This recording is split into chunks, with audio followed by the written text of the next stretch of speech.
berhasil tim evakuasi dan mereka berhak mendapatkan perawatan khusus untuk mengembalikan stabilitas mental mereka.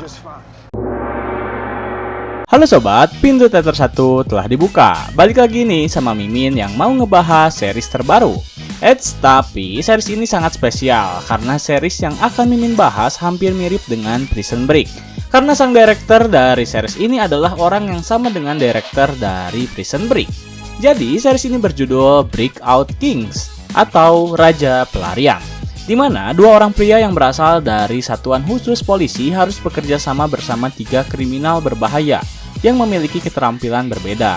Bagaimana mereka bisa memecahkan setiap kasus dengan latar belakang yang berbeda? Mari kita mulai bersama-sama. Tapi sebelum itu, mari kita mulai intronya.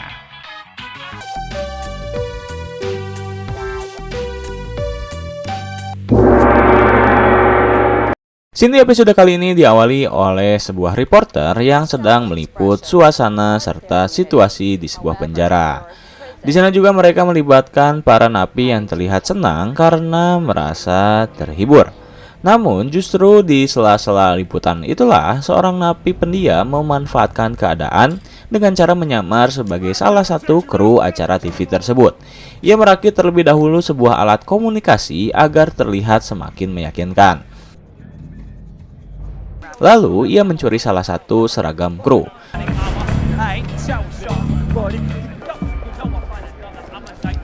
Kemudian keluar dari penjara dengan mudahnya, sembari membawa sebuah kotak. Saat ia berpapasan dengan kru yang lain, napi tersebut berlaga seperti biasa saja.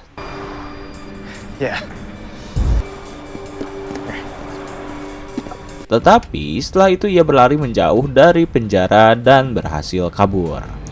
Kemudian scene berpindah pada tim Breakout Kings.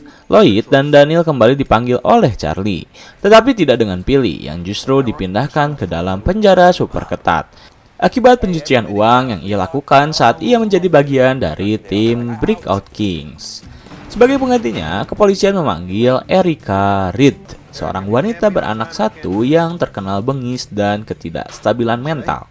Setelah semua tim berkumpul, Ray mulai membacakan biografi dari napi yang baru saja kabur. Napi itu bernama Joseph Ramsey, seorang pria yang dipenjara karena terbukti bersalah akibat perbuatannya yang cukup bengis dan bahkan ia dicaci maki sebagai binatang. Perbuatannya adalah kasus asusila, yaitu pedofilia. Mari kita lihat bagaimana cara Ramsey mendekati seorang anak kecil yang akan ia jadikan sebagai korban. Kala itu, setelah ia berhasil keluar dari penjara, Ramsey pergi ke sebuah taman yang memiliki air mancur untuk mencuci tangannya. Di kejauhan, seorang anak kecil melihat ke arahnya. Ia pun melakukan kontak mata dan terus menatap anak tersebut. Beruntung sang ibu dari anak perempuan itu langsung mengajaknya pergi dan Ramsey harus kehilangan kontak mata dengannya. Sebelum tim Breakout Kings beraksi, mereka mengumpulkan data-data dari Ramsey terlebih dahulu melalui tetangganya yang kebetulan mendekap di penjara yang sama. Tetangga Ramsey mendeskripsikan Ramsey sebagai orang yang terlihat penuh kebencian dan amarah. Terlebih ia adalah orang yang sangat pemalu dan jarang berbicara dengan orang lain. Dan jika ia melakukan aksinya, Ramsey selalu melakukan pada seorang anak perempuan yang melihat dirinya terlebih dahulu. Saat cukup mendapat informasi, tim Breakout Kings langsung pergi menuju sebuah taman bermain kanak-kanak. Yang sangat kebetulan terlihat Ramsey yang sedang berusaha mendekati seorang anak perempuan. Di antara tim hanyalah Erica lah yang peka terhadap keberadaan Ramsey. Sementara yang lain sedang berbicara dengan pembimbing dari anak tersebut. Melihat Erica tertuju padanya, Ramsey langsung pergi menuju tengah hutan diikuti oleh Erica yang berlari tanpa persetujuan dari Charlie.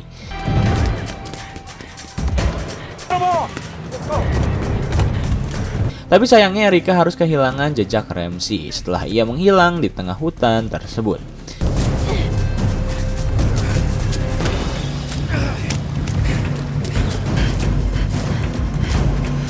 Ketidakhadiran Erica dirasakan oleh Ray. Ia pun langsung menelponnya di saat Charlie sedang memberi beberapa pertanyaan pada seorang anak perempuan bernama Tess. Namun Tess sama sekali tak menjawab pertanyaan dari Charlie. hingga kedatangan kedua orang tuanya. Kemudian, scene berganti pada Erika yang menerima telepon dari Ray. Ia menjelaskan jika dirinya tak berniat untuk kabur. Ia mencoba mencari keberadaan Ramsey, dan kabar baiknya ia memiliki lokasi kemana Ramsey kabur. Mendapat informasi dari Erika, tim langsung berangkat menuju tempat tersebut yang ternyata tertuju pada kediaman istrinya. Di sana istri Ramsey mengira jika Ramsey datang untuk membunuhnya, tetapi ternyata ia hanya mengambil sejumlah uang yang istrinya miliki lalu kembali pergi. Setelah itu, scene beralih ke sebuah kantor pengacara di daerah Massachusetts. Saat seorang pengacara sedang membereskan beberapa berkas, Ramsey tiba-tiba datang dan menagih janji dari pengacara tersebut. Ia mengatakan jika pengacara itu telah merenggut seluruh uang yang ia miliki. Sementara dirinya masih berada di penjara dan kini giliran Ramsey lah yang akan mengambil uang tersebut. Setelah kejadian itu, sang pengacara melapor pada tim Breakout Kings. Ia hanya mengalami beberapa luka, tetapi Ramsey tak membunuhnya padahal ia memegang sebuah pistol. Saat Charlie sedang mengumpulkan bukti-bukti, Ray mendekatinya dan mengatakan jika kepolisian setempat baru saja melihat bercak darah dari Ramsey di bawah jembatan. Tim pun segera berangkat menuju jembatan tersebut, dan lagi-lagi Erika menunjukkan kelasnya setelah ia bisa menebak kemana Ramsey pergi dengan luka yang ia miliki. Diketahui, Ramsey pergi menuju perusahaan sosial untuk mendatangi Carla, pegawai di perusahaan tersebut. Setibanya tim di sana, mereka langsung berpencar, dan Carla mengatakan bahwa Ramsey pergi melalui jendela. Scene pun menampilkan kejar-kejaran antara Charlie, Ray, dengan Ramsey.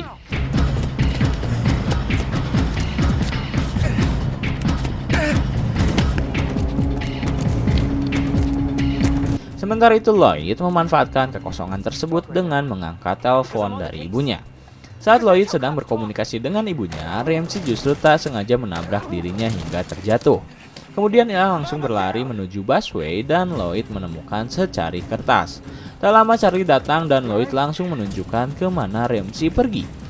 Ketika Ramsey berada di busway, ia memasuki kereta untuk mencari keberadaan Ramsey. Tetapi Ramsey tiba-tiba berada di belakangnya sembari menodongkan senjata pada Charlie. Ramsey mengatakan bahwa ia tak pernah menyakiti anak kecil. Ia tak pernah melakukan hal keji tersebut. Charlie meminta Ramsey untuk menarik pelatuknya dan ia akan mati dengan bahagia karena seorang pedofilia akan segera tertangkap.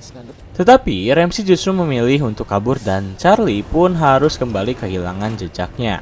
Akhirnya tim pun kembali ke markas. Di sana Erika terlihat sangat emosional. Lloyd selaku seorang dokter yang bisa menganalisa sifat seseorang mulai mendekati Erika. Namun yang ia dapatkan justru bentakan dari Erika yang memintanya untuk tak mengurusi urusannya. Tak lama kemudian, Giuliani kembali mendapat informasi tentang keberadaan Ramsey. Tim pun langsung bergerak. Tetapi Ray meminta Lloyd untuk tetap di markas karena ia mengalami luka setelah ditabrak oleh Ramsey. Karena tak bisa berdiam diri begitu saja, akhirnya Ramsey mengajak Giuliani ke sebuah bar untuk mendiskusikan secari kertas yang ia dapatkan dan lukisan yang tes gambar. Di sana Lloyd menganalisa mengapa tes menggambarkan Ramsey dengan seorang burung. Ia pun melamun sesaat. Dan tiba-tiba ia teringat sabuk celana yang ayah Tes gunakan. Akhirnya ia menganalisa lebih lanjut dan bertanya-tanya mengapa Tes tak menjawab pertanyaan ayahnya ketika ia datang. Hal itu pun menjadi tanda tanya bagi Lloyd.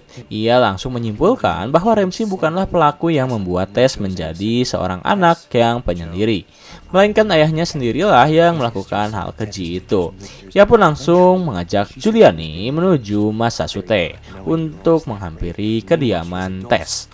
Sesampainya di sana, mereka berpura-pura sebagai kepolisian yang ingin bertanya kepada Tes. Ibu dari Tes pun mempersilahkan mereka untuk masuk dan Lloyd meminta Giuliani untuk mengajak Tes berbicara. Karena mereka kehabisan waktu, akhirnya Lloyd meminta Tes untuk tak menjawab pertanyaan Giuliani.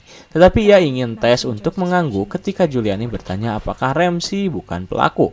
Saat mereka mendesak Tes, ibunya tiba-tiba turun dari lantai 2 dan melihat mereka sedang mendesak anaknya.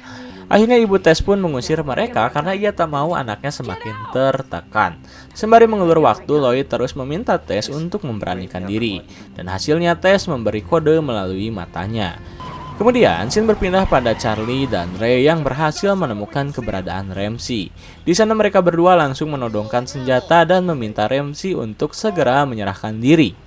Saat tim telah mendapatkan Ramsey yang menyerahkan diri, Lloyd langsung menelpon dan menjelaskan jika sebenarnya Ramsey bukanlah sang pelaku. Ia hanyalah seorang pria yang depresi. Dan sebenarnya ia adalah pria yang baik. Bukti yang membuat Lloyd yakin dengan perkataannya adalah aksi-aksi yang Ramsey lakukan. Dimulai dengan tak membunuh pengacaranya sendiri, padahal ia membawa sebuah pistol. Lalu seorang petugas sosial yang tak ia sakiti. Ia hanya ingin orang-orang mengetahui keberadaan yang sebenarnya. Ramsey yang mendengar percakapan itu pun meminta Ray untuk mempercayai perkataan rekannya. Tetapi karena tak ada bukti nyata, Ray dan Charlie memilih untuk menahan Ramsey terlebih dahulu. Scene lalu berpindah pada markas tim Breakout Kings. Di sana saat Ramsey sedang ditahan, Tess beserta ibunya tiba-tiba mendatangi mereka. Ibu Tess mengatakan bahwa anaknya ingin mengatakan sesuatu, dan ternyata Tess meminta maaf pada Ramsey. Dan itulah yang mendasari tim bahwa Ramsey memang tak bersalah. Sementara yang bersalah adalah ayahnya sendiri. Ray pun langsung pergi menuju tempat keberadaan ayah dari Tess dan langsung menangkapnya tanpa ada percakapan apapun. Dan scene terakhir di episode kali ini menampilkan Erika yang akhirnya dipertemukan dengan anak satu-satunya yang pada awalnya ditahan oleh ayahnya sendiri. Bersama